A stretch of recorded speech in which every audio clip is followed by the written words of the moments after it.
Bhagavan Srila Bhakti Siddhanta Saraswati Thakur ki jai, Rupa Nugoguru Bhargya ki jai, Namacharya Srila Haridas Thakur ki jai, Jai Rupa Sanatana Bhatta Raghunath, Sri Jiva Gopala Bhatta Dasa Raghunath, Sad Goswami Prabhu ki jai, Saparshada Sriman Mahaprabhu ki jai, Sarup Damodar Ramananda Rai ki jai, Jai Vishwavaranyam Vishnupad Srila A.C. Bhaktivedanta Swami Maharaj Prabhupada ki jai. Prem se gaho Shri Krishna Chaitanya Prabhu Nityananda Shri Advaita Gadadhar Sivasadi Shri Gaura Bhakta Brinda ki jai. Jai Shri Chaitanya Saraswata Acharya Brinda ki jai. Samadeta Vaishnava Mandali ki jai. Kol Kartel ki jai. Shri Harinama Sankirtan ki jai. Nitai Gaura Premanandi. So welcome everyone to our Sunday afternoon talk. From broadcast from the East London branch Sri Chaitanya Saraswat Math. We are currently discussing the seminal works of our divine masters, the founder Acharya Om Vishnupad Srila Bhakti Rakshak Sridhar Dev Goswami Maharaj, and we are coming to the end of the golden volcano of divine love, which is Srila Sridhar Maharaj's talks about the life and teachings of Sri Chaitanya Dev. First part is about his life, and second part, the teachings, which are in the form of 8 verses, known as the Shikastakam. And now we've finished, for now, discussing those verses. Now we're on the last part, the conclusion. Maybe we'll finish there today. We'll see how it goes. So, let's see.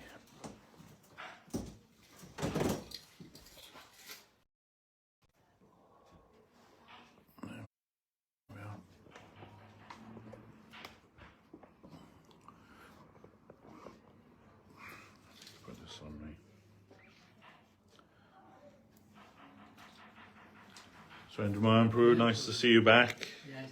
Everything was successful? Grace of Shishi Guru Ganga Radha Samsundari and Vaishnavis. Very good. Everything was okay. Thank you. Good, glad to hear. Nice to be back.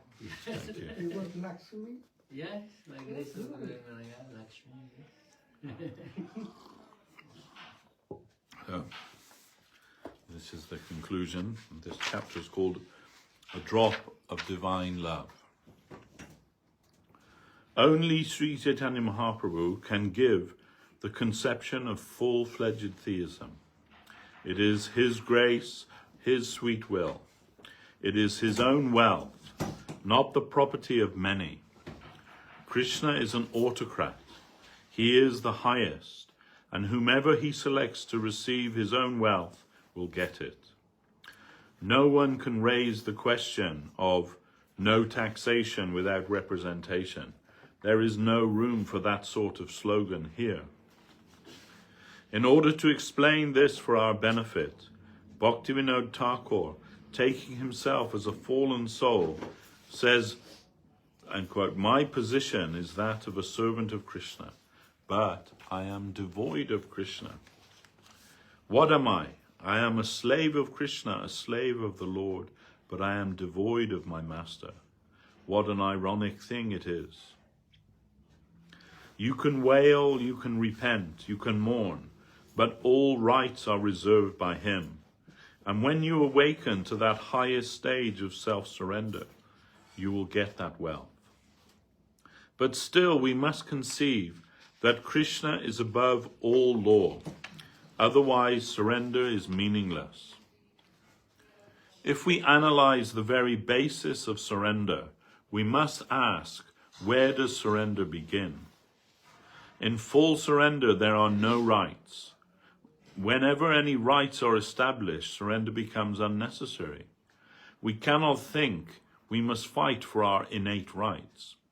To a certain extent, we may try for our rights in this world, but in Krishna's pastimes, This mentality has no place. Even the goddess of fortune, Lakshmi Devi, cannot enter there. What to speak of others? It is conceivable. Krishna is not under any law. It is inconceivable. Krishna is not under any law or within anyone's fist. All rights reserved. Everything is his sweet will. But he is the absolute good, and that is our solace. We cannot enter his domain as a matter of right. Even Lord Brahma, Lord Shiva, and Lakshmi Devi cannot enter there. But still, if we take the path chalked out by Sri Chaitanya Mahaprabhu, we can enter and achieve a position there. It is so dear, so rare, so valuable and desirable. We must look for the magnanimity of Sri Chaitanya Mahaprabhu, which is aspired for by Lord Brahma and Lord Shiva. They are praying for a drop of his mercy. But Sri Chaitanya Mahaprabhu brought that here in a flood and inundated everyone with that nectar, a drop of which is rarely to be had or even thought of. We must approach his mercy with such an attitude of hankering and expectation. His gift is so great and magnanimous, who can understand it? With 2 verses of Srimad Bhagavatam, one from the mouth of Krishna himself and the next from the mouth of Uddhava, he takes us straight to that highest place, eliminating so many external things. Krishna says, Na tata me priyatama, atma jonir na shankara, nacha sankarshano na shrir, naivatmascha jatabhavan. O Uddhava, neither Brahma nor Shiva, nor Baladev, nor Lakshmi, nor even my own self are as dear to me as you are. So Krishna, Uddhava is Krishna's favorite. And Krishna sent Uddhava to Vrindavan to be his messenger to the cowherd girls, to the residents of Vrindavan in his absence. And following that, this verse was spoken by Uddhava to Krishna. And Uddhava says, Asam moho charanarenu jusham aham shayam. Brindavane kim api gulam lota shadinam. Ja dushjajam swajanam arjapatam chahitta. Bejo mukunda padavim shrutibir vrimrigyam. That means the gopis of Vrindavan have given up the association of their husbands, sons, and other family members who are very difficult to renounce, and they have sacrificed even their religious principles to take shelter of the lotus feet of Krishna, which are sought after even by the Vedas. O grant me the fortune to be born as a blade of grass in Vrindavan, so that I may take the dust of those great souls upon my head. The gradation of theism can be traced from Lord Brahma, the creator of the universe, to Krishna's intimate friend Uddhava in Dwaraka. And Uddhava takes us directly to Vrindavan to reveal the highest devotion, eliminating various prospects in our progressive march towards divinity. We have to march on, and the way is that of surrender, of loving devotion, not mere formal devotion. Vaikuntaj janito vara madhupuri tatrapi rasotsavat brindaranyam udara pani ramanat tatrani govardhanaha radha kundam ihapi gokulapate premamritam plavanat Kujjad asya virajato giri tate sevam viveki nakaha. This is, of course, from Rupa Goswami's Upadeshamrita. Superior to the spiritual realm of Vaikuntha is Mathura, where Sri Krishna first appears. Superior to Mathura is the Vrindavan forest, where Krishna enjoyed the rasa dance. Better still is Govardhan Hill, which was the site of even more confidential pastimes of love. But best of all is Radha Kund, which is situated at the foot of Govardhan Hill and holds the supreme position because it is overflooded with the nectar of the highest kind of divine love. Who is acquainted with the science of devotion, who will not aspire for the divine service of Srimati Radharani at Radha Kund? So what it's saying here, of those who are acquainted with the science of devotion, amongst them, who will not aspire for the divine service of Radha Kund, Srimati Radharani's lake, where Srimati Radharani herself is embodied. We must place our faith in these subtle things. Only through faith of a finer order can we be led to that highest quarter. The highest conception is in the heart of Krishna, and we have to enter into the heart of Krishna, not any other place. Although Krishna's conjugal pastimes with the gopis, Madhurya Leela, are supreme, they cannot stand alone. There are many other things which are present in his pastimes.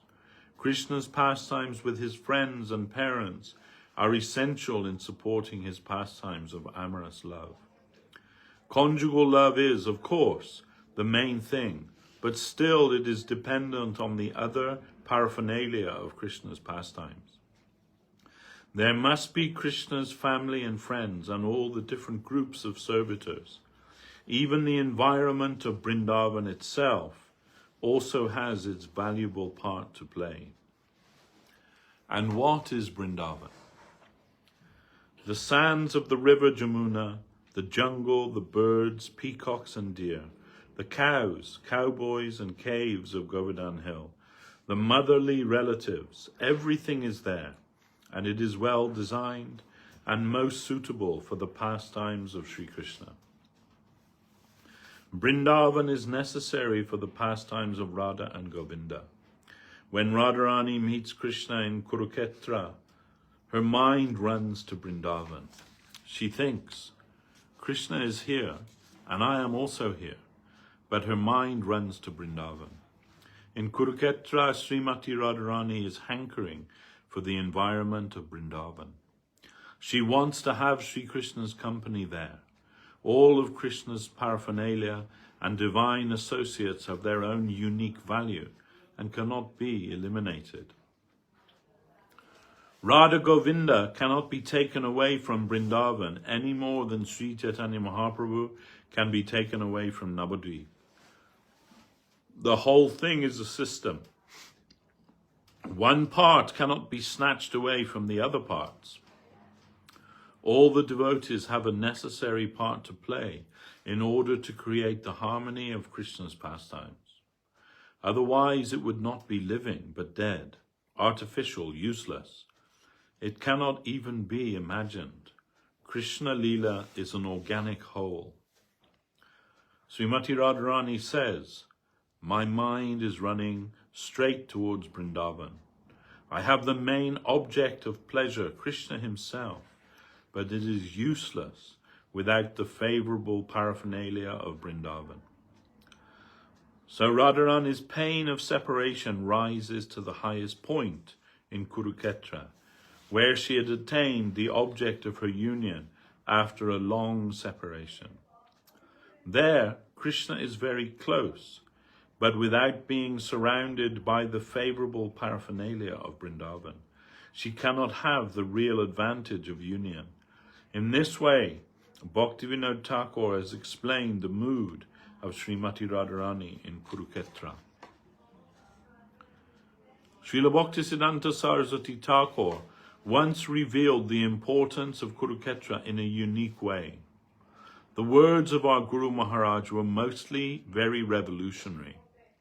When I was a beginner with only 2 years or so in the Gaudiya Math, I was in charge of the Kurukshetra temple. Once I came to the Calcutta headquarters at the hired house in Alta Dunga for the yearly preaching festival. After the festival, I was to return to Kurukshetra. Srila Prabhupada was thinking of opening a theistic exhibition in Kurukshetra, showing with dioramas how Krishna and his friends came there from Dwarka and the gopis came there from Vrindavan. It is mentioned in Srimad Bhagavatam that during the solar eclipse, they came to bathe in Ram Hridad, a sacred lake in Kurukshetra. Srila Prabhupada wanted to show that pastime with a diorama, and so the exhibition was arranged. He ordered handbills to be printed, and 20,000 circulated in the area, inviting people to come for the exhibition.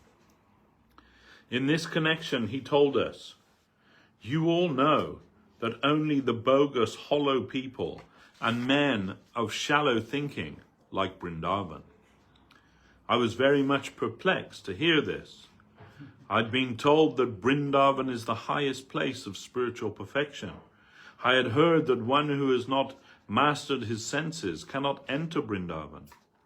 Only the liberated souls can enter Vrindavan and have the opportunity of discussing Krishna Lila. Vrindavan is for the liberated souls. Those who are not liberated from the demands of their senses may live in Navadvip, but the liberated souls may live in Vrindavan.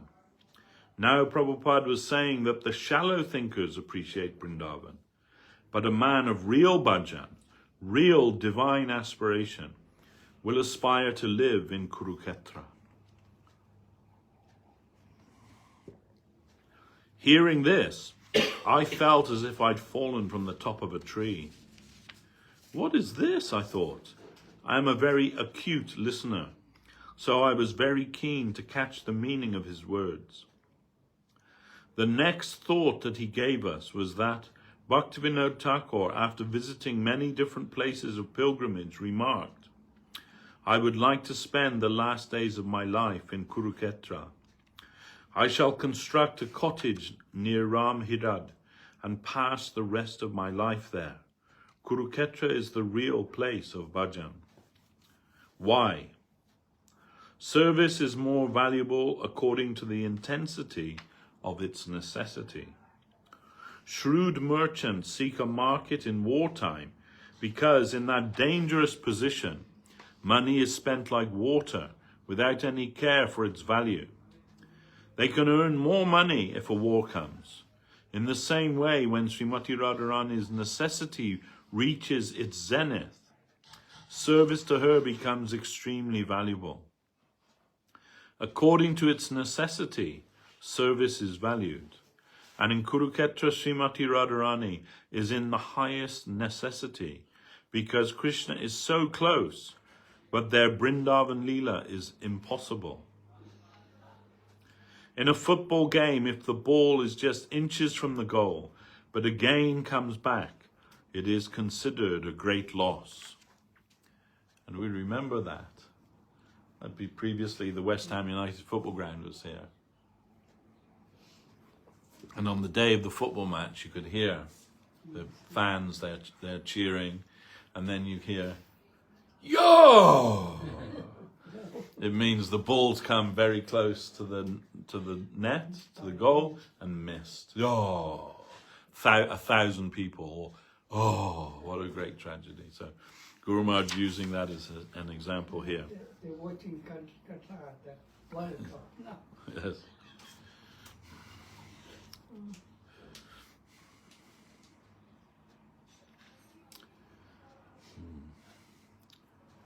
In the same way, after a long separation, Krishna is there in Kurukshetra, so the hankering for union felt by his devotees must come to its greatest point. But because he is in the role of a king, they cannot meet intimately. The circumstances do not allow the Vrindavan Leela to take place. So at that time, Srimati Radharani needs the highest service from her group, the Sakhis. Bhaktivinoda Thakur says that in that situation, a drop of service will draw the greatest amount of prema, or divine love. In the pastimes of Radha Govinda, there are two aspects, Sambhoga, divine union, and Vipralamba, divine separation. When Radha and Krishna are very near to each other but can't meet intimately, service at that time can draw the greatest gain for the servitors. Therefore, Srila Bhaktivinoda Thakur says, I shall construct a hut on the banks of Ram Hirad in Kurukshetra and contemplate rendering service to the divine couple. If I can achieve that standard where the prospect of service is so high, then there is no possibility of returning to this mundane plane at any time. Upon arriving in Kurukshetra, Srimati Radharani said, Priyaha soyam Krishna sahachari Kurukshetra militas. Tattahamsa radhatad idam ubhayo sangama sukam. Tatapi antaha kelan madhura murali panchama jushe. Mano me kalindi pulina vipinaya sprihajati. O my dear friend, now I am at last reunited with my most beloved Krishna in Kurukshetra. I am the same Radharani, and he is the same Krishna. We are enjoying our meeting, but still I wish to return to the banks of the Kalindi, where I could hear the sweet melody of his flute sounding the fifth note beneath the trees of the Vrindavan forest. Wherever Radharani and Krishna are, Vrindavan is necessary, and Vrindavan means the favorable paraphernalia. In this way, Vrindavan is unique. When Krishna met the inhabitants of Vrindavan in Kurukshetra, he first came to Nanda and Jashoda's camp after their long separation to show parental respect to them. In the midst of their great disappointment, they felt, oh, our boy has come to see us at last. It was as if life had returned to the dead. After some courtesy was shown to them, Krishna made arrangements to meet privately with the gopis, and suddenly he appeared in their camp. Externally, Krishna was the leader of so many kings in India, and the gopis had come from some unknown quarter where they lived in the jungle in the society of milkmen. Externally, they had no position, and Krishna held the highest position in the political and royal society. He was the central figure, like the eyeball in every eye, and they were in a helpless, poor, and neglected condition. The gopis pleaded with Krishna, saying, Ahuschate nalina nabha padaravindam, yogeshwarer didi vichintyam agada bodhai, sangsara kupa patito tarana valambam, geham jusham api manasi uddijat shada naha. The group of gopis told Krishna, oh, you who have a lotus navel, we know that the great master yogis who have nothing to do with this mundane world try to meditate upon your holy lotus feet. Their interest is in higher realization in the conscious world. They are said to center their highest attention on your lotus feet. And those who are busy elevating their life in this world of exploitation are also busy worshipping your lotus feet to escape the entanglement of action and reaction. The center of interest for the elevationists, the karmis, and the salvationists, the jnanis and yogis, is your lotus feet. And what are we? We are simple people from the country with cows as our wealth.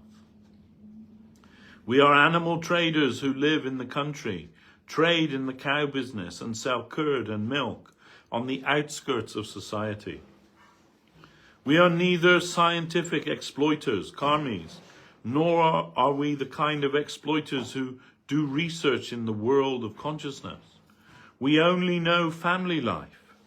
We have no other qualifications. We are busy with our family life in the lower section of society. But in our audacity, we pray that if at any time you would kindly condescend to extend your lotus feet to our negligible hearts, we would think ourselves blessed. We are busy in our family matters.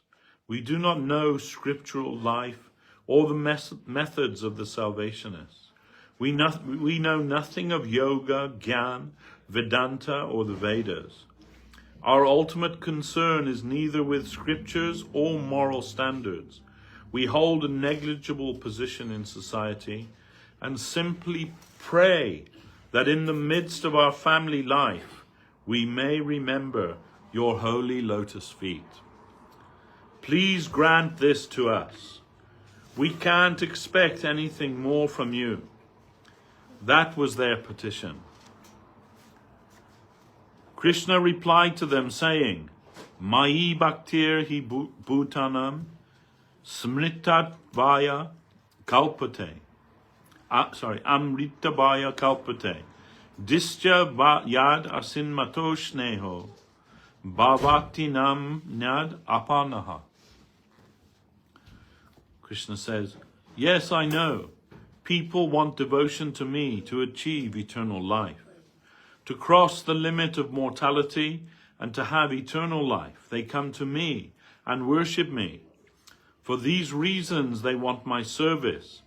But fortunately for you, you have some natural affection towards me.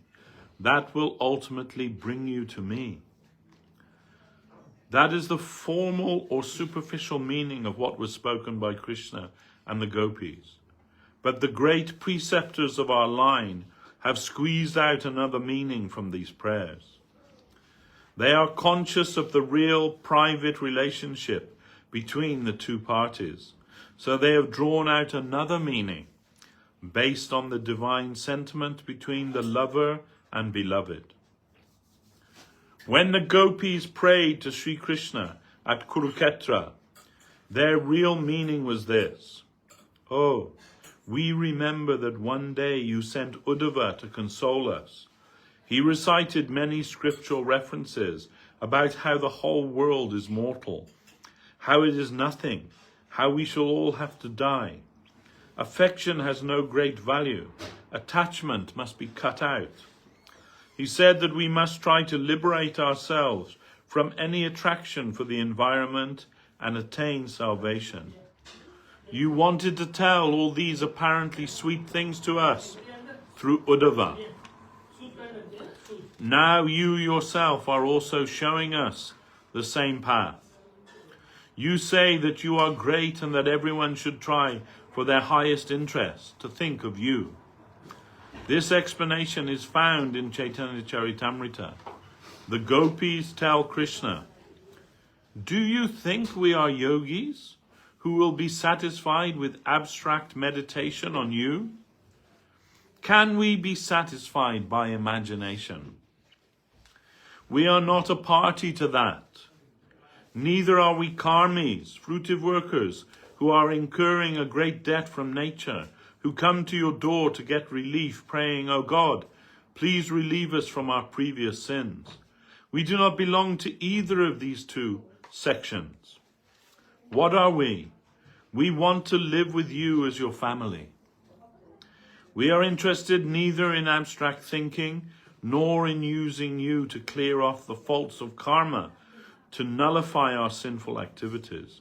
We don't want to use you for any other purpose. We want to have a direct family life with you. Don't you know that? And still you send messages through Uddhava. And now this? Aren't you ashamed of yourself? This is their inner meaning. And Krishna's answer also has an inner aspect. He replies, you know that everyone wants me. Through devotion, they want me to help them attain the highest position in the world of eternal benefit. If they have a connection with me, they consider themselves fortunate. But on the other hand, I consider myself fortunate because I have come in touch with the valuable affection that I found in your hearts. The gopis read the inner meaning in that way. And when Radharani could see into the inner meaning of Krishna's reply, she became satisfied. Wherever he may be in the physical sense, she thought, at heart he is mine alone. She composed her troubles within and returned to Vrindavan, thinking, he cannot but come to join our party again very soon. In his Padyabali, Srila Rupa Goswami reveals the inner meaning of this verse. When Krishna came to the camp of the gopis in Kurukshetra, he suddenly found Srimati Radharani and stooped down as if to touch her feet. Radharani began backing away, saying, "What are you doing?" "You are trying to touch my feet." She shuddered. "You have done nothing wrong. You are my master. You are at liberty to do whatever you want. I am your maidservant and should try with every nerve to satisfy you. You have committed no crime. I am the criminal. How? That I still drag on my body and my life. This is my crime. I could not die from your separation. Still I show my face to the public. I am not worth your divine affection. The whole burden of breaking the law of love is on my head."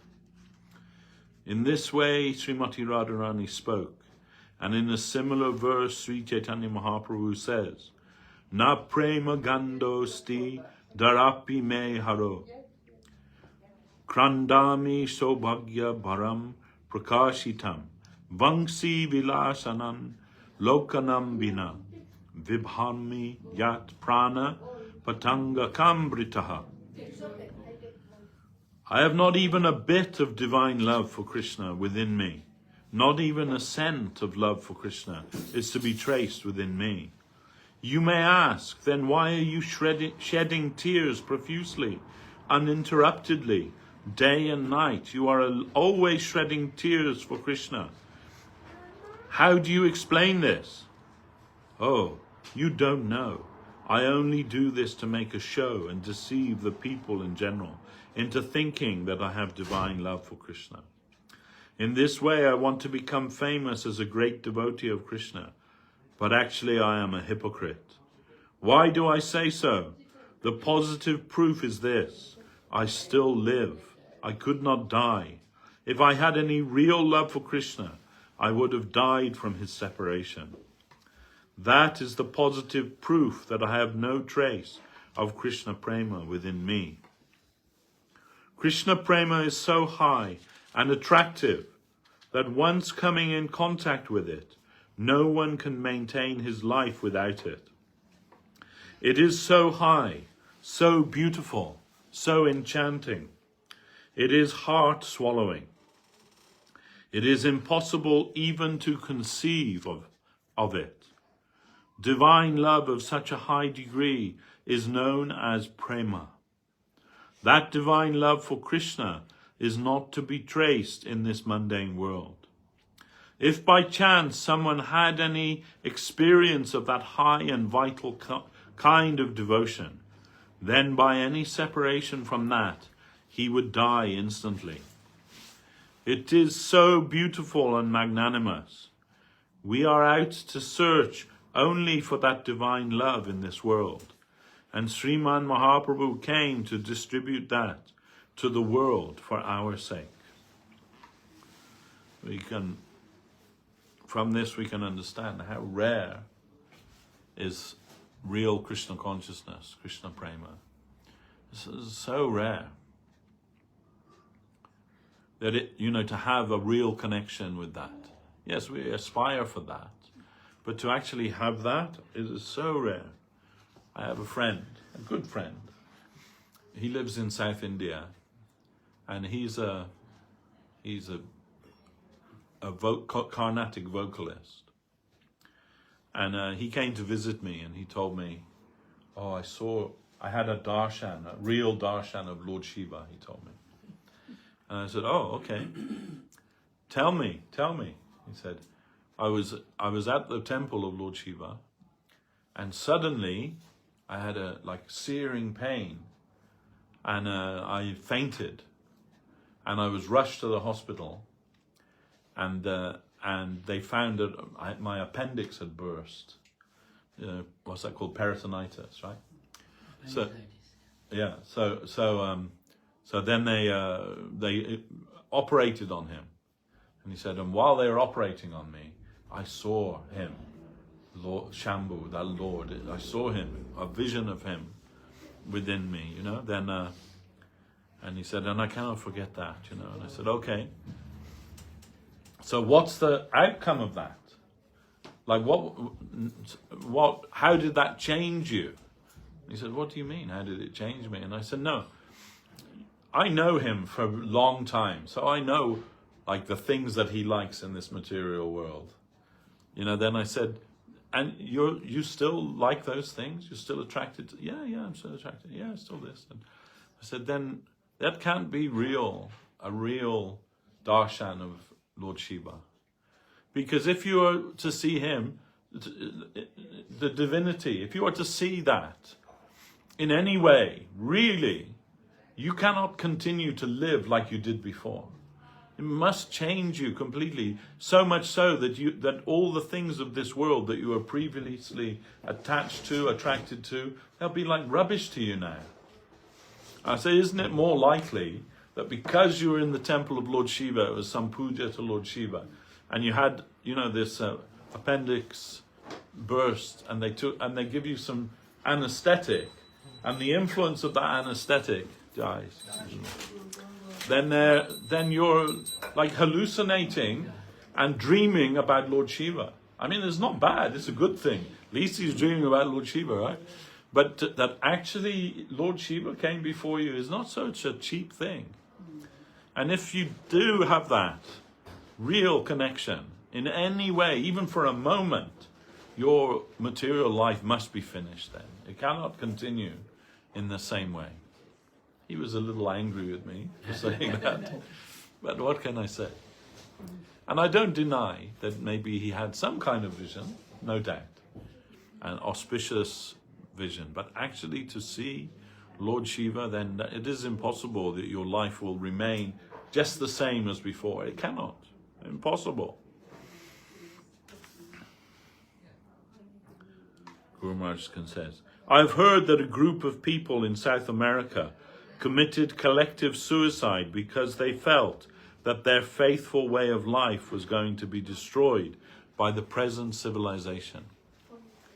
That was Jonestown. Remember that? The Jonestown massacre? Jim Jones.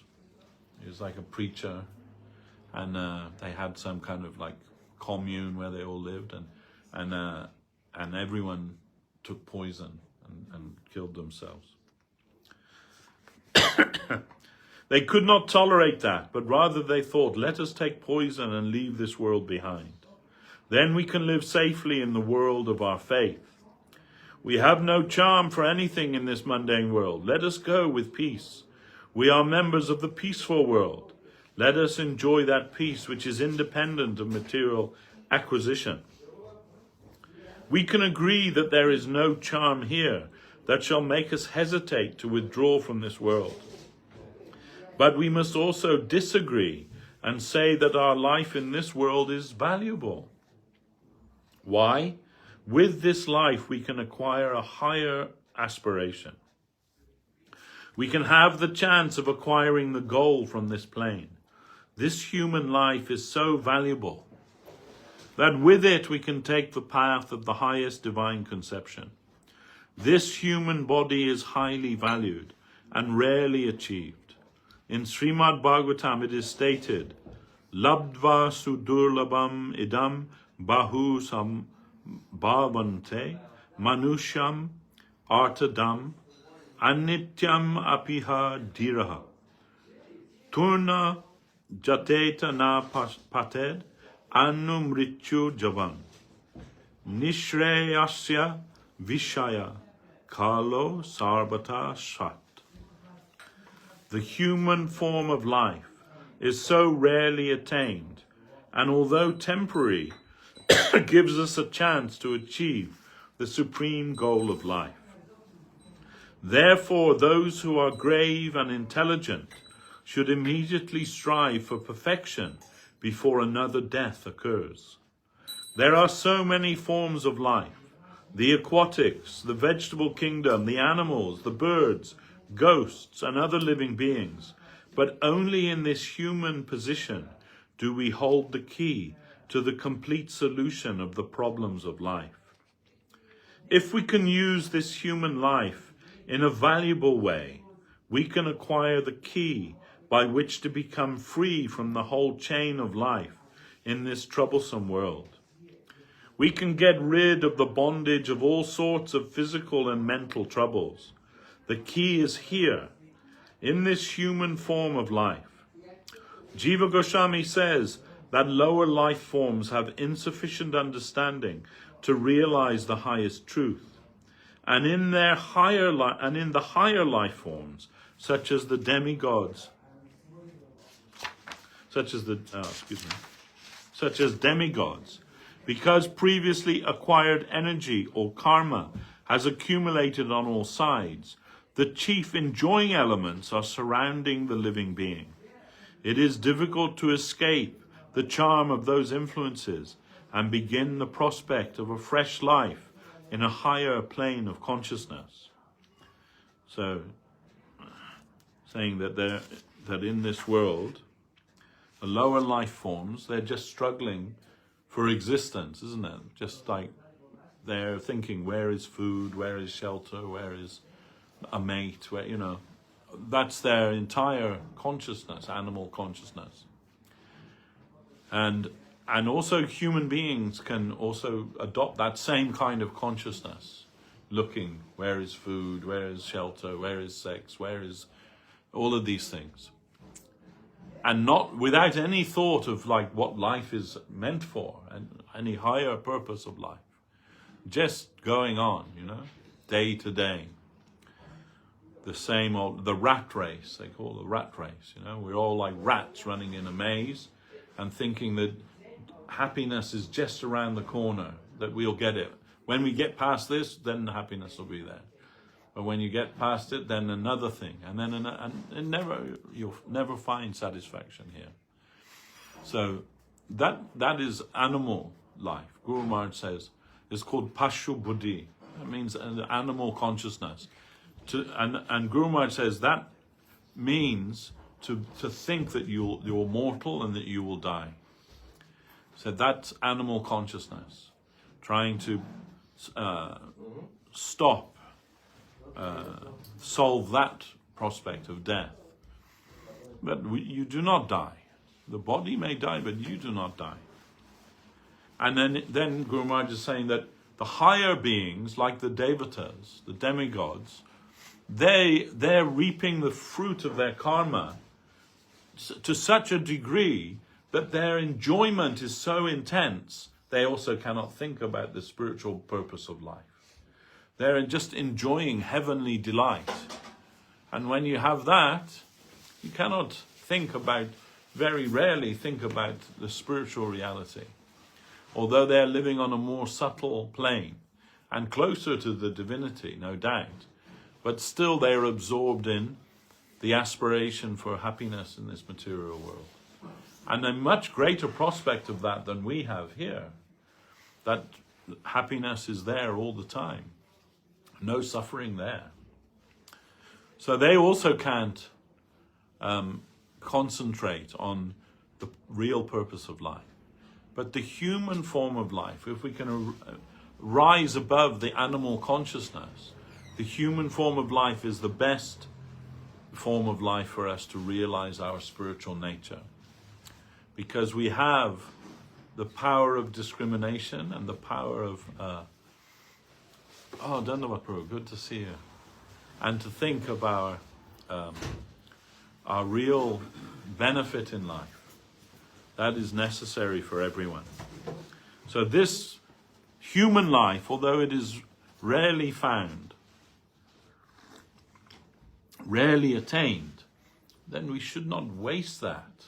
Shouldn't waste that on just being like dogs or being like animals. We should utilize our human form of life to become free from this world of action and reaction, of birth and death and all of these things that come to disturb us. Leave that. Srila Prabhupada Bhaktisiddhanta Saraswati Thakur, he says, there's nothing you can do to make your karma happen. It's going to happen. It's coming to you, good or bad. Well, that's already preordained.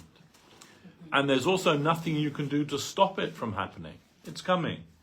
So that's called karma fall. The fruit of your actions from previous life, from this life, it's already chalked out for you. This much enjoyment, this much suffering. And that's coming whatever you do. Some people think, I don't like the environment where I live. Let me go and live somewhere else, I'll move to Hawaii, or, it's always beautiful and sunny, and then I'll be able to enjoy my life. But the problem with that is that wherever you go, there you are. You're still the same person with the same karmic makeup, mental and subtle and gross makeup that you had here. So, and you're not going to be able to enjoy your life any more there than you will here. Maybe you can experience it in a different way, but that amount of suffering, that amount of enjoyment, it's coming to you anyway. So Saraswati Thakur says, so don't waste your time concentrating on that. Just let that happen as it's ordained to, but utilize your energy for trying to connect with the reality. And that means Krishna, the reality, the beautiful. If we can connect with him in a substantial way, then whatever befalls us in this material world, good or bad, ultimately won't be the crucial point of our life. The crucial point will be to endeavor for something higher. And by that endeavor, we must progress towards our goal. Simply by trying, because the Lord is merciful.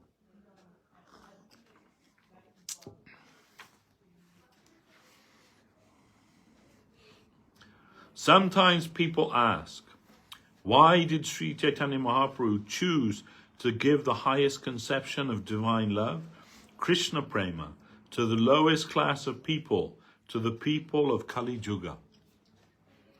But that is the very nature of the Chaitanya avatar. Why did the gopis, who are considered to be in the most exalted, the most exalted devotees, come from a neglected social position? What is the meaning of the higher conception of magnanimity? What should be its nature? To help the most needy. And because Sri Chaitanya Mahaprabhu comes from the highest position, he cannot give ordinary things. And his attention must be drawn to the most needy. Is that unnatural? The highest magnanimity must take notice of the lowest and the most needy. And if he wants to help them, he will do so with his own coin. He cannot distribute to them only glass or stone chips. When he has the opulence of jewels and gems, why should he search for stone chips to distribute to the lowest level? He must extend to the lowest and poorest people what he thinks to be real wealth. So we should all fall at the feet of that great Messiah, Sri Gauranga Mahaprabhu. His devotees say, if we had to conceive of the place where Gauranga had not appeared, we could not maintain our lives. We shudder to think of living without such a magnanimous friend as Sri Gauranga. How could one live his life without Gauranga? It is impossible. The world is not worth living in without Gauranga. Sri Gauranga is the most magnanimous. Sri Chaitanya Mahaprabhu and his associates, the Panchatattva, have come to raise all souls from their fallen condition.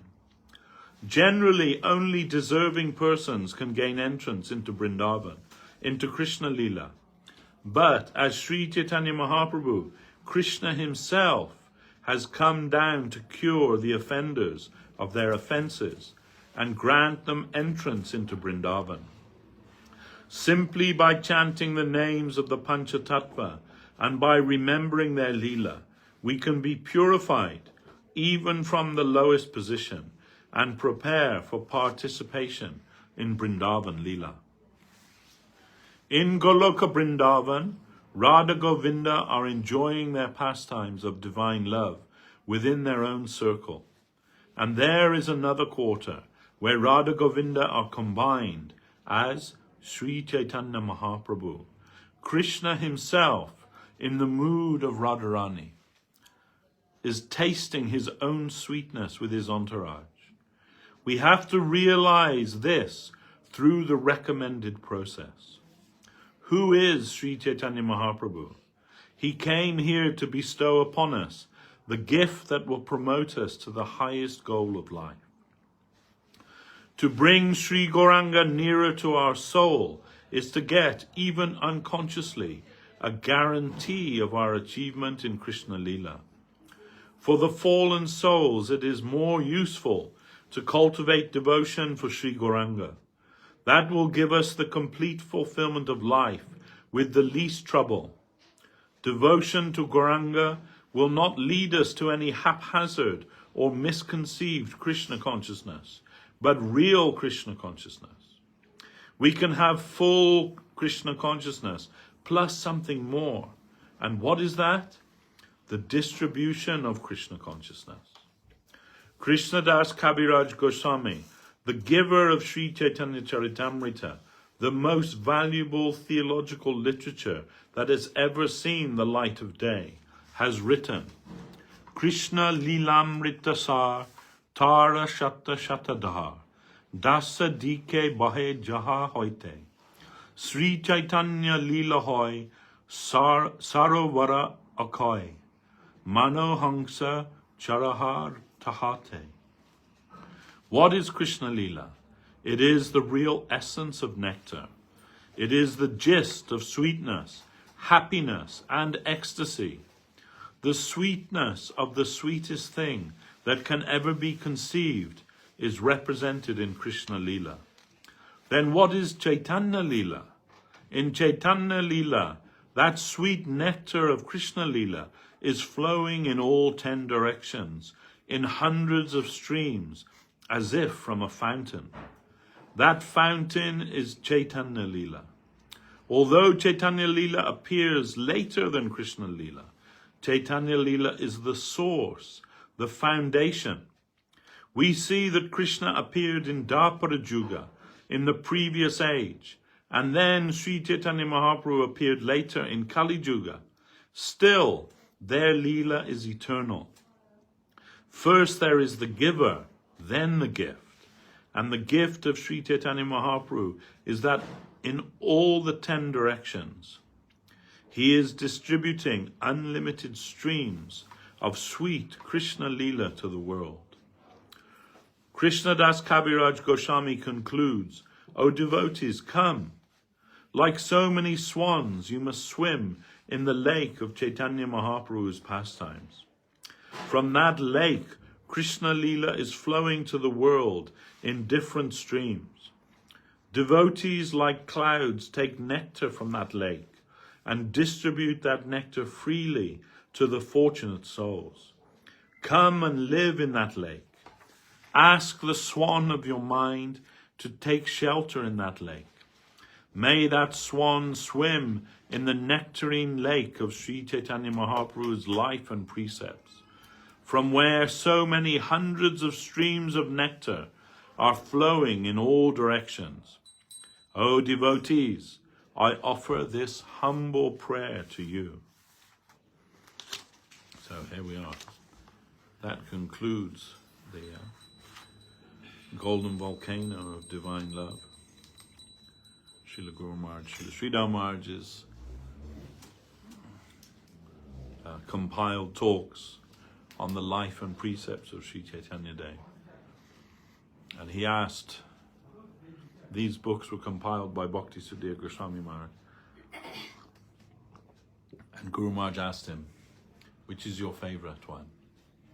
Goswami Maharaj said, I didn't know what to say because I don't want to say the wrong thing, but before I could say, Srila Guru Maharaj, he said, like a blushing schoolgirl, Srila Guru Maharaj said, Golden Volcano, that's my favorite. And it is very beautiful, actually. Who is Chaitanya Dev? Gauranga Mahaprabhu. He is the Kali Yuga avatar, the avatar of Krishna who comes in this Kali Yuga. And he is a Channa avatar, hidden avatar. One of Krishna's names is Tri Yuga. That means he doesn't have an avatar of Kali Yuga, only 3 avatar in the 3 other yugas. But this Kali Yuga, his avatar is also there, but Channa avatar means hidden avatar. Because he comes as his own devotee. And from that we can understand what is the power of Krishna Bhakti. That Krishna Bhakti can convert Krishna himself into a devotee of Krishna. That's an extraordinary thing. We cannot conceive of such a thing. Krishna is Akila Rasamrita Murti, the very embodiment of rasa, Rasaraj. Rasaraj and Mahabhav. Rasaraj Krishna, Mahabhav Radha. But Krishna is thinking, if I am Rasaraj, the enjoyer of all kind of rasa, but that what Srimati Radharani is experiencing in love of me, I can't taste that. I want to taste that. What she is experiencing, I want to taste that. What kind of satisfaction she feels in my devotional service, I want to understand that. And that ecstasy that she alone has, which is called Mahabhav, I want that, Krishna says. Then he tells Srimati Radharani, then in the Kali Yuga I will appear as my own devotee, searching for myself. And there in Krishna Prema I will roll on the ground and weep. And Srimati Radharani says, yes, my Lord. But sometimes you will not be able to maintain your consciousness. And the thought that your soft body will fall on the hard ground, I cannot tolerate. So I will envelop you with my own self. With my bhav and kanti. Bhav and kanti. When Srila Guru Maharaj, he was trying to find, what's the English word for bhav and kanti? And the different devotees they're offering. Guru Maharaj is must be the exact word, if it exists. Some words in Sanskrit, there is no exact English equivalent of that. Anyway, they're giving different ideas for bhav and kanti, emotion, effulgence, various things like that. And Guru Maharaj, no. Then finally Guru Maharaj thought, bhav means heart. Heart. Manmana bhava mad bhakto, bhava mad bhakto. Give your heart to me, Krishna says in Gita. Bhav. So bhav, heart. And kanti, halo. Now this was Guru Maharaj's translation of bhav and kanti. Heart and halo. I will envelop you with my own heart and halo. That means she is called Gaurangi. And she has limbs of gold, it is told. Her complexion is golden, Srimati Radharani. And Krishna, he is Shama Sundar. That means he is blackish, like the rain cloud. His complexion. But when he is embraced by the bhav and kanti of Srimati Radharani, covered by that, then that Shyamasundar becomes Gaurasundar. He becomes the golden Lord, the golden avatar. And this is Sri Chaitanya Dev. Mahaprabhu Sri Chaitanya Radha Krishna Nahayanya. He is the combined form of Radha and Govinda as one person. And he has come in the world to distribute his own wealth. Anarpita chirim chirat karunevartana kalo samarpaitam unato jala rasam sabhakti shriyam. That original rasa, ujjala rasa, madhura rasa, that's only tasted by the cowherd girls of Vrindavan. The Mahaprabhu has come to distribute that to everyone. And so Krishnadas Kaviraj says, you are the most magnanimous avatar, because what you have come to give, no other avatar has given that. Even Krishna, he has not given that widely. Only in his closed group, the Vrindavan Leela in the closed group, and that is mentioned in Srimad Bhagavatam. But it is a long haul to come to that when studying Srimad Bhagavatam, because you have to go at least through the 9 cantos before the 10th canto. Of course, some people jump straight to that, but that is will be injurious to our proper understanding. The previous 9 cantos are necessary for us to understand the proper conception that will afford us some insight into the meaning of Krishna's Madhura Leela. So as Guru Maharaj would say, fools rush in where angels fear to tread. So Guru Maharaj said, not to be foolish, we should follow the angels. So not to rush in to these high things. But we understand that's our wealth. The wealth of our Sampradaya is the Madhura Leela as shown in the 10th canto of Srimad Bhagavatam. The Amala Purana, the spotless Purana, the greatest work of Vedavyas. When at his own full zenith of his own spiritual maturity, he's composed Srimad Bhagavatam for the world. And in Srimad Bhagavatam itself, it says, when after the disappearance of Lord Krishna at the end of Dwapara Yuga, this Srimad Bhagavatam has risen like the sun to give us light. Now that Krishna is withdrawn, the Srimad Bhagavatam will give us light. But Srimad Bhagavatam should be approached cautiously by the devotees, by hearing from a proper Vaishnava. Otherwise, we are liable to misunderstand and go down as a result of that. We should hear from the lips of a real Vaishnava and not any professional Bhagavatam reciter, those who make a living from that. That Srila Prabhupada said many, many times that milk touched by the lips of a serpent, it becomes poison. So it's similarly. Then for us, the ideal preacher of Srimad Bhagavatam, both by what he said and by how he lived, is Sri Chaitanya Dev. Krishna come as himself, his own devotee, to show us what it means to be a devotee of Krishna. He has given that Leela of his, it is called Acharya Leela, that he has shown how to be a devotee of Krishna. Of course, the most extraordinary devotee of Krishna, we cannot imitate that. But we can feel inspiration and to follow that, to follow his path that he has chalked out. And especially in his Shikastakam, he has given so much advice to us. And his followers, headed by the 6 Goswamis of Vrindavan, they have composed innumerous literatures only to expand and explain on this Shikastakam of Mahaprabhu, Chaitanya Dev. And it is, Srila Govinda Maharaj said, what Chaitanya Dev has come to give that is Siddhanta.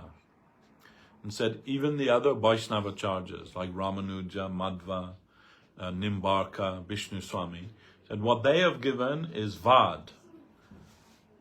Dvaitavad, Vishishta Dvaitavad, Shuddha Dvaitavad. Vad means theory. But Mahaprabhu, he's come to give Achinta Beda Bed Siddhanta. And Siddhanta means the conclusion. So in the Siddhanta of Chaitanya Dev, all of the differences that we find in the Vads of the previous acharyas, like Ramanuja, Madhva, etc., they are all harmonized and reach their natural conclusion in the Siddhanta given by Sri Chaitanya Dev. And this is, particularly we find this also in the writings of Baladev Vidyabhushan.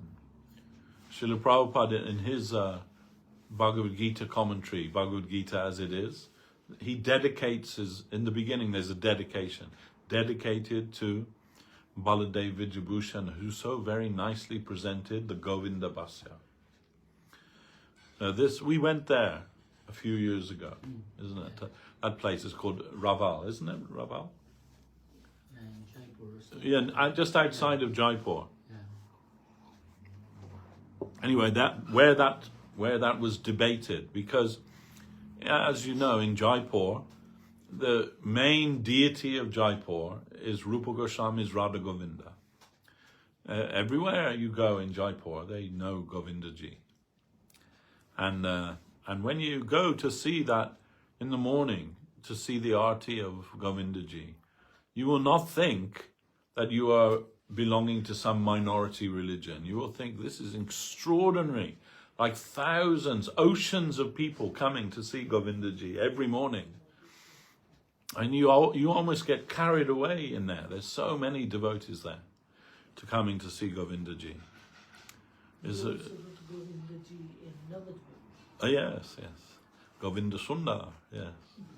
But very, extraordinary place there. And so at one time, the Pandits, the Ramanadi Pandits of Jaipur, they wanted to stop the worship of Govinda Ji in favor of the worship of Narayan, of Vaikuntha Narayan. And because they were upset that the followers of Rupa Goswami, the worshippers of Govinda Ji, they were teaching that the worship of Govinda is higher than the worship of Narayan in Vaikuntha, and they couldn't tolerate it. So then there was a conference held at that place where we went to, and that time they asked Vishwanath Chakravarti Thakur to come to debate with their pundits, and as he was the living representative of Rupa Goswami at that time, but he's very elderly then and infirm. He could not go, but his disciple Baladev Vidyabhushan, he was sent, and he came there and said, "I want to speak in this conference to put forward the case for the worship of Radha Govinda as higher than the worship of Lakshmi Pati Narayan." Then they said, "Okay, but before you can debate, you have to show what are your credentials, like what is the school that you belong to, Sampradaya." Then he showed that he's coming from Madhvacharya's Sampradaya. Our line is Brahma Madhva Gaudiya Sampradaya. So they accepted. He gave the lineage going back to Madhva. They accepted, okay, you can speak. And so he began speaking. But those pundits, they were pundits, they knew, and they could understand very, very quickly that what Baladev was teaching, that is not Madhva's teaching. It is something else, something different. Then they said, whoa, hold on a minute. This isn't Madhvacharya's philosophy. What are you speaking? He said, yes, actually it is Chaitanya Dev's speaking. Then he said, no, but you told us you were from Madhva school. And he said, yes, some branch off there from Madhavendra Puri. Then with some difference coming to Chaitanya Dev. And they said, then you cannot speak here unless you can show your commentary on the Vedanta Sutra. Every authorized sampradaya, they must have commentary on Vedanta Sutra to be recognized. So, but Mahaprabhu, he considered Srimad Bhagavatam is the perfect commentary on Vedanta Sutra. So he said, not necessary any other commentary. But they didn't accept that. No, if you want to continue speaking here, you must show us your commentary on the Vedanta Sutra. Then he was expelled, if you like, from there. So then he went before Govindaji in Jaipur, in the Maharaj's palace. His temple's there in the Maharaj's palace, and bowed down to him, and he prayed to him, you please help me to compose this. Then within a week or maybe 10 days, he wrote the whole Govinda Bhashya. It's called Govinda Bhashya. Why? Because he believes that it was Govinda that made his pen move, not himself. That it was directly inspired by Lord Govinda himself, Govindaji, and he was just the pen. And he wrote that extraordinary commentary and presented it to the Ramanadis and others at that conference. And when they heard that, they all could understand this is the topmost Siddhanta of Vaishnavism. And there he proved very strongly, without a doubt, that the worship of Vrindavan Krishna was higher than the worship of Narayana Vaikuntha. And also the origin, I think it's, what's her name? Meera, yeah. It's okay.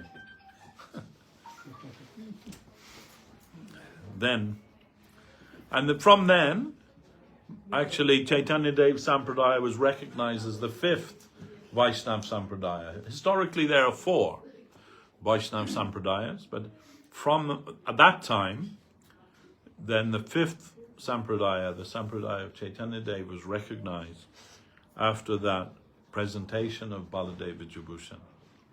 And the worship was continued and exalted there. And really it's a most wonderful place to go and see that darshan of the Lord there. They were coming at 4 o'clock before they go to work. Yeah. Like here, they do. It's quite extraordinary actually to see that. So much devotion from so many people. And, Gujarati community there. yeah. More Israel. Yes, yes. Yeah, it was very beautiful.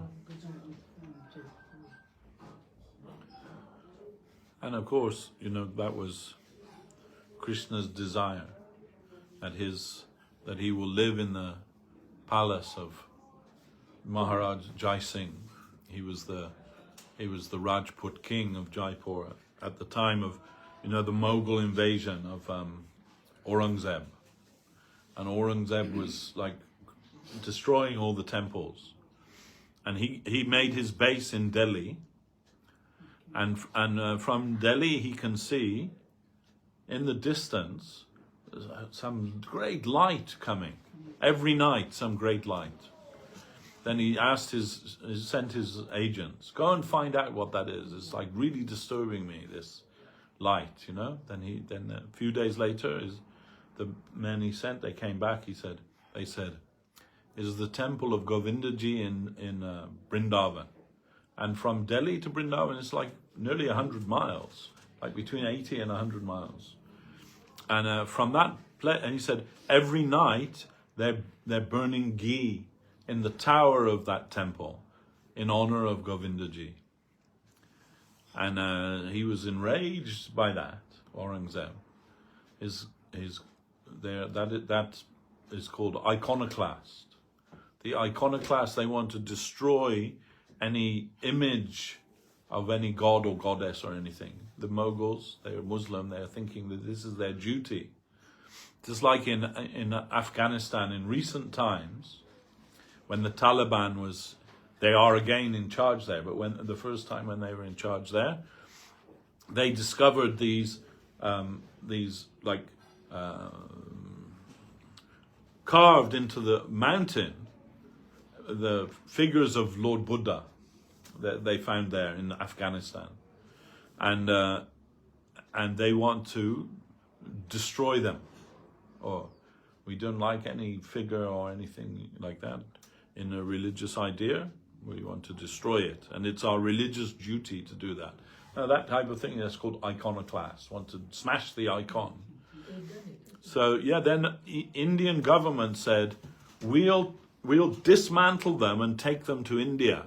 You don't need to, like, they're of great historical importance. No. They said, and they dynamited them and destroyed them, completely obliterated them. Now, this is their idea. So Aurangzeb was also of that kind. And so he sent his army to Vrindavan to destroy the temples there.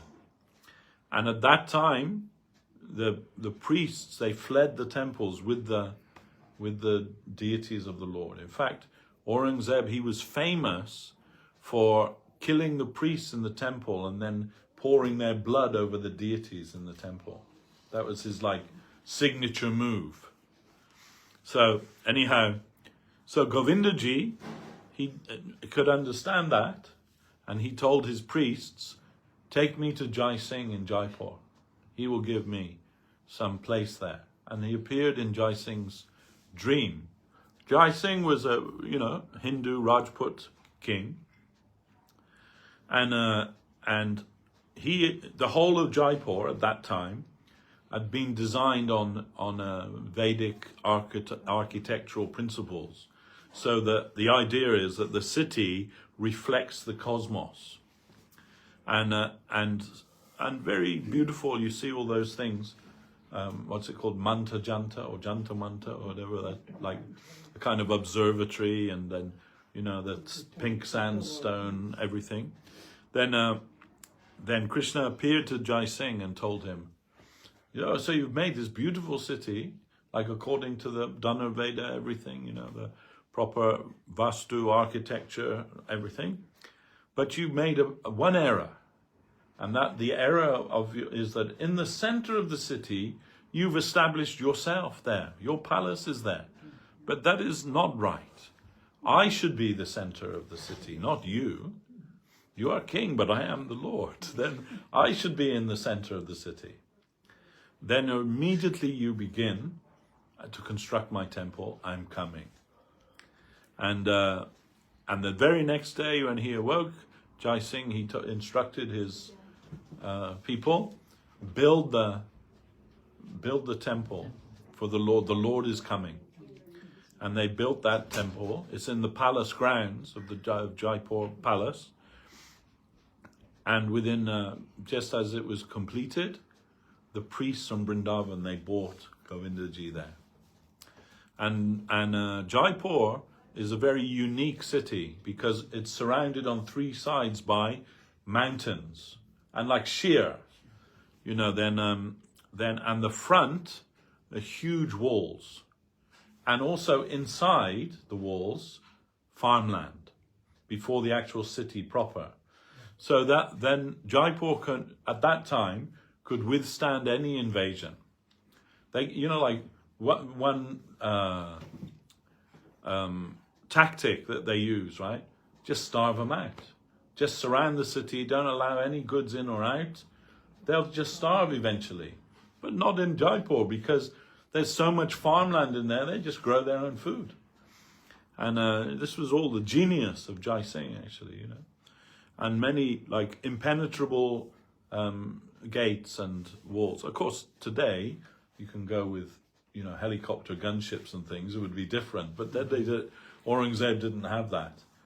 And he called, Aurangzeb, he actually called Jai Singh the lion, which is, Singh means lion, but he called him the lion, and he was the only Mughal emperor that he couldn't defeat, that Aurangzeb couldn't defeat. And so Govindaji came there from Vrindavan and was established there, and his temple still in the center of Jaipur, in the palace grounds. And not only that, other deities of Vrindavan also were moved there at that time. And there, Radha Damodar there, we saw, remember, we went to that, their temple, and like many smaller deities, and Gopinath, and Jayadev Goswami's deity is there, just outside, and there are so many. It's a very auspicious place. Very auspicious place. For a pink city. The Pink City, yeah. And of course, Radha Shamsundar, they were manifest from Jaipur and came from there. So there was much connection with that place. Anyhow, so Baladev Vijayabhushan, he presented the Govinda Bhashya. It was accepted by everyone, and debate was finished. Yes, the worship of Radha Govinda is more than the worship of Narayana Vaikuntha. And that worship was established there. And you can go to that place. You see, actually the place where the debate took place is very beautiful, but very run down now. It needs to be, like if it were here in the UK, it would have been taken by the National Trust or the English Heritage, and they would have restored it. And you can see, if it were restored, how beautiful it would be, that ashram. And anyway, we went to visit there, and then also you go up the mountain, the highest point there, and there's like various ghats and temples on the way up. And when you get to the top, there's a temple of Surya there, of the sun god. And we are told that the emperors of Rajasthani emperors, they would come and worship at that temple before going into battle. And it's the highest point, and it's the first point where the sun hits the city, is at that temple. And it's a very small temple, run by some ladies up there. But they love the devotees, they love kirtan. When we come, we do kirtan there, they let us do kirtan, and they're like saying, no, do more. And even I struggled a little bit to get up there.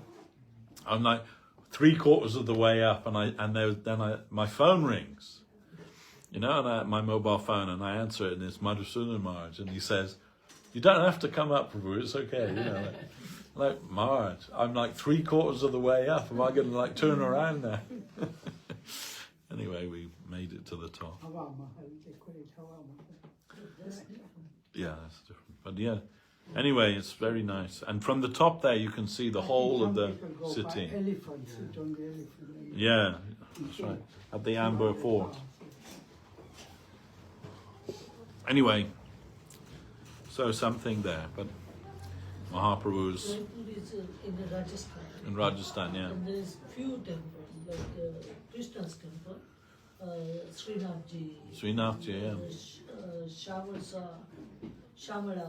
Shamalaji, then Srinathji, Shamalaji, there's one more. But Srinath actually is Madhavendra Puri's Gopal. Yeah. What we read about in Chaitanya Charitamrita, when Gopal told him, I'm in the cave, and then Madhavendra Puri found him. Yeah. Then he's Srinathji. Yes. And very beautiful. And Paramananda Prabhu from Russia, he's telling me that when he went there, he's saying that they come there, and the temple, they make it in such a way that you can't see the deity direct. You have to strain to be able to see the deity, and that's purposely, so that everyone can kind of make some effort. He said, but one man, he said, we saw when we got there, we come for the arti. I don't know if it was, what arti it was, but one man, he said he came there and he's like so enthusiastic. He wants to see the deity, everything, you know. And then Paramananda said to their guide, he said, oh, this must be like his first time here. He said, no, he's lived there like 30 years, and every day he's like this, you know, to come and see the Mongol arti of the Lord. He must like see it. They're thinking, wow, if only we had devotees with such enthusiasm to come for the Mongol arti of Shyam Sundar. But very famous. Yes. Yes. Anyhow. So much connection with Mahaprabhu and our Sampradaya. In fact, when you go to, when you do circumambulation of Govardhan, the last point, which is called, they call the tail of Govardhan, that's actually in Jaipur.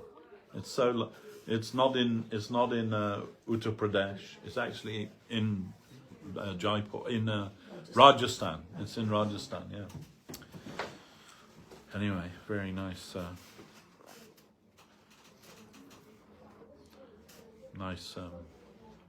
pilgrimage there.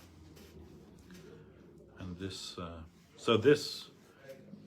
Guru Maharaj telling us, we are concluding today Golden Volcano of Divine Love, Sri Chaitanya Dev's teaching. And it is our purpose, actually, to share the teachings of Mahaprabhu with the world.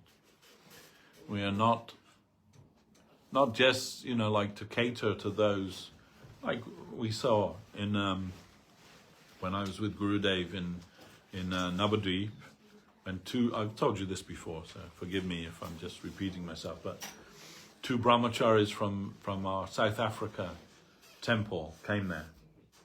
In South Africa, almost all the devotees are of Indian origin.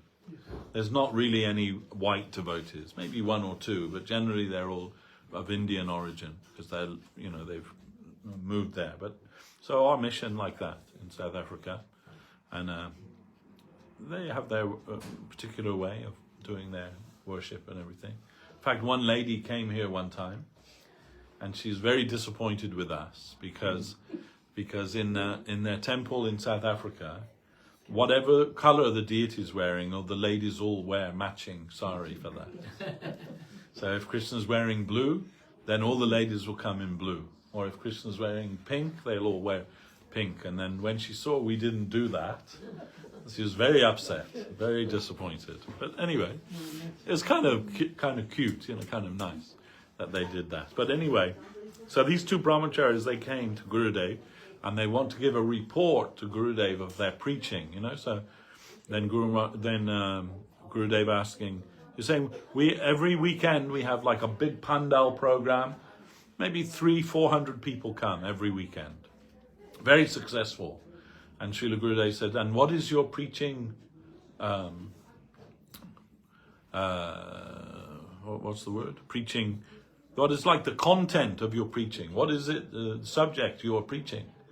And he said, oh, most of them, from Hindu background, said they love Ram and they love Krishna, but they don't know anything about Chaitanya Mahaprabhu.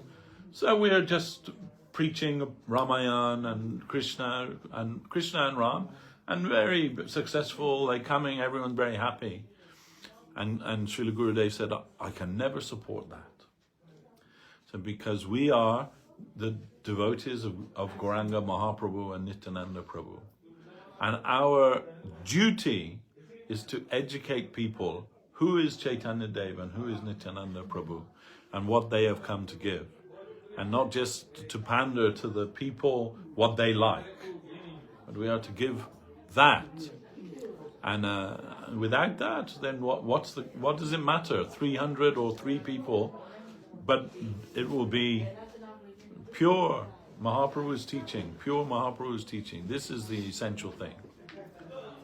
Otherwise, then you can always find out, like what's the fashion in your local area, present that. Hundreds of people will come, and you can, get so much money and so many other things from that.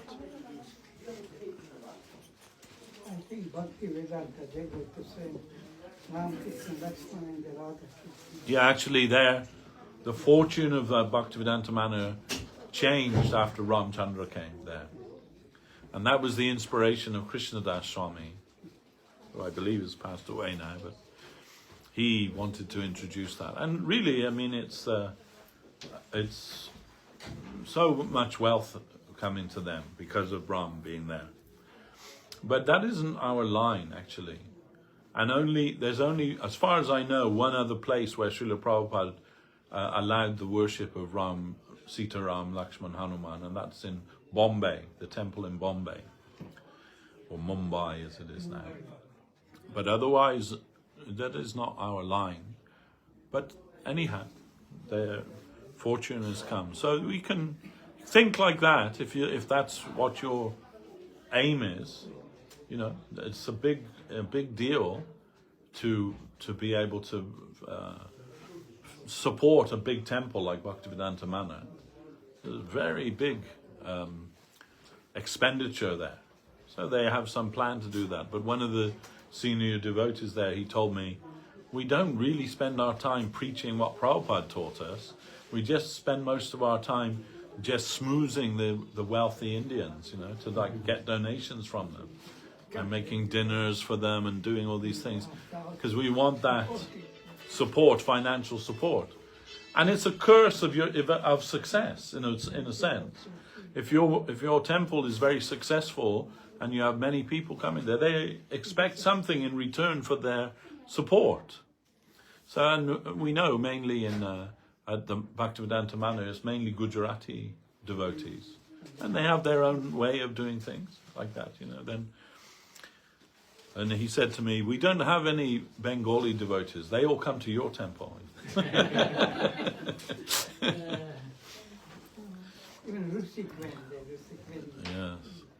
him and his wife. Sorry, can I just ask a quick question about Yeah. Volcano? Yes, It's the please. bit where you read when Srimati Radharani is in Kolkata, and she's kind of reminiscing, wishing she was with Krishna at the Kalindi, Yeah. playing the flute, and she specifically mentions the fifth note. What is Yeah. the fifth note? Any significance? Many devotees ask that question. And if I knew the answer, I could tell you. But Krishna, it's considered to be like the fifth note on the flute is considered to be like the ecstasy-inducing note that Krishna plays. But what it actually means, I can't say. I don't know. I won't pretend that I know, but it's what commands everything. When Krishna plays that fifth note, then everything comes in under the command of the flute. It's told, and it says that the birds flying in the sky, when they hear Krishna play the fifth note, they forget to flap their wings and just fall out of the sky. They're stunned with ecstasy. And when the cowherd girls hear that, they think, oh, now that is the call of Krishna. We have to go attend Krishna. When Mother Jashoda hears that, oh, my boy's coming. I have to prepare supper for him, like this. So it's the commanding note, so to say, you know. But who will, you know, what do we know about those things? You know, like someone asked Guru Maharaj once, in Brahma Samhita, it says that the Goloka is composed of a hexagram. It says in Brahma Samhita, like a divine hexagram. And they asked, can you tell us something about what that means? And Guru Maharaj said, no, I can't tell you that. This is very high. All these things are very high and very intimate, and they're all related to Krishna's Madhura Lila. And although we are worshippers of that, we're also very cautious not to trespass there where we're not fit to enter. So there are many subjects within that we hear about, but we don't want to enter into the minutiae or the specifics of that, because our reference point will be something mundane, and then therefore we'll take that to be mundane. or we'll confound the mundane with the spiritual, thinking that we're understanding the spiritual when all we have is our mundane idea. So all of these things, like when we think about the fifth note and everything, then immediately we're thinking about music as we know it. You know, do, re, mi, fa, so, or whatever it is. And we're trying to like correlate the two, but it is something else altogether. Because the flute song of Krishna, that is like the Gayatri mantra is considered to be the flute song, non-different from the flute song of Krishna. Who will understand that? Oh, and only with actually Srila Sridhar Maharaj's explanation of that, of the Gayatri mantra, can we understand how that relates to Krishna's flute. Because in a simple way, it's also told that Krishna's flute always says Radha, Radha. These are the sounds that come from Krishna's flute. And in an expanded way, Guru Maharaj has given his explanation of the Gayatri mantra to show that it's calling us to the worship and service of Srimati Radharani. Now these are very high things, but there are wealth also. The Guru there says, you analyze yourself what you want. Yeah. And you should know what you want. That's what it is really, analyze yourself. It is. And then we should, and when we know what it is we want, then we should change that. Maybe by the explanation of Guru Maharaj, we can understand the fifth note is Prema Bhakti. Yes. Yes, we can understand something, the principle of that, but we cannot... in detail, we cannot go there. No, we cannot. Otherwise, that will be injurious to us.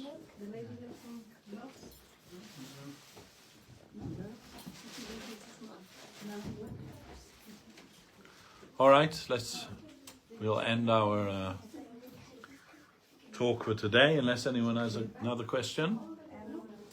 We can end today, and we can do the Arati. Jam Vishnupad Srila Bhakti Sundar Govinda Dev Goswami Maharaj Ki Jai. And just to remind everybody, next Saturday is Srila Govinda Maharaj's appearance day, his Vyasa Puja festival. So we'll be holding a festival here for that. Please come. Yes, please come, everyone, and do some seva and Guru Dev.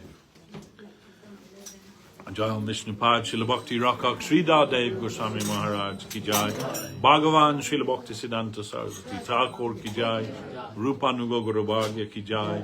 Sri Chaitanya Saraswata Acharya Vrinda Ki Jai. Harinama Sankirtan Ki Jai. Nitai Gaura Premanandi.